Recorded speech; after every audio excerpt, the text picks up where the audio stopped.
Power star Pawan Kalyan Renu దేశాయ్కి Akira Nandan ఆద్యాలు జన్మించారు. అయితే ఇద్దరు పిల్లలు పుట్టాక రేణు దేశాయ్ పవన్ కళ్యాణ్ మధ్య విభేదాలొచ్చి విడాకులు తీసుకోవడంతో రేణు దేశాయ్ ఇప్పటికీ సింగిల్ గానే ఉన్నారు. కానీ పవన్ కళ్యాణ్ మాత్రం యానా లెజోవాని పెళ్లి చేసుకున్నారు. అయితే తాజాగా సోషల్ మీడియాలో అకిరానందన్ పుట్టుకపై ఒక నెటిజన్ సంచలన పోస్ట్ పెట్టారు. ఆ పోస్ట్ చూసి పవన్ కళ్యాణ్ ఫ్యాన్స్ కోపం కట్టలు తెంచుకుంది.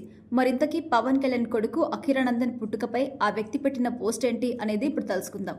తాజాగా సోషల్ మీడియాలో ఎక్కడ చూసినా పవన్ కళ్యాణ్ సత్యరాజ్కి సంబంధించి ఇష్యూనే కనిపిస్తుంది. సత్యరాజ్ పవన్ కళ్యాణ్పై మండిపడుతూ ఘాటుగా కౌంటర్ ఇవ్వడంతో ఇండస్ట్రీ నుండి ఎవరూ స్పందించకపోవడంతో మండిపోయిన పవన్ కళ్యాణ్ ఫ్యాన్స్ పవన్ కళ్యాణ్కి బాస్టర్గా నిలుస్తూ సోషల్ మీడియాలో సత్యరాజ్పై కామెంట్స్ చేస్తూ వచ్చారు. అయితే ఒక పవన్ కళ్యాణ్ అభిమాని అయితే సత్యరాజ్పై ఏకంగా దత్తక్ తీసుకున్న అమ్మాయిని పెళ్లి చేసుకున్నావంటూ ఒక దుమారం సృష్టించే కామెంట్ పెట్టాడు.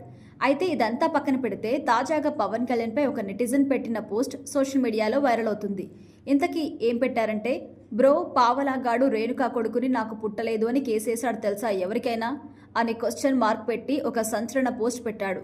అయితే ఈ పోస్ట్ పెట్టిన netizen XID for MB and Jagan అని పేరుంది. దీంతో చాలా మంది నెటిజన్లు జగన్ కి సంబంధించిన వాళ్లే ఈ వివాదాస్పద పోస్ట్ పెట్టుంటారని, పవన్ కళ్యాణ్ పేరు రేణు దేశాయ్ పేరు వాడకుండా ఇండైరెక్ట్ గా పావలాగాడు రేణుకా అని పేరు పెట్టి అకిరానందన్ పుట్టుకనే అవమానించేలా పోస్ట్ పెట్టారంటూ పవన్ ఫ్యాన్స్ ఆ నెటిజన్ పై పెట్టిన పోస్ట్ పై మండిపడుతున్నారు.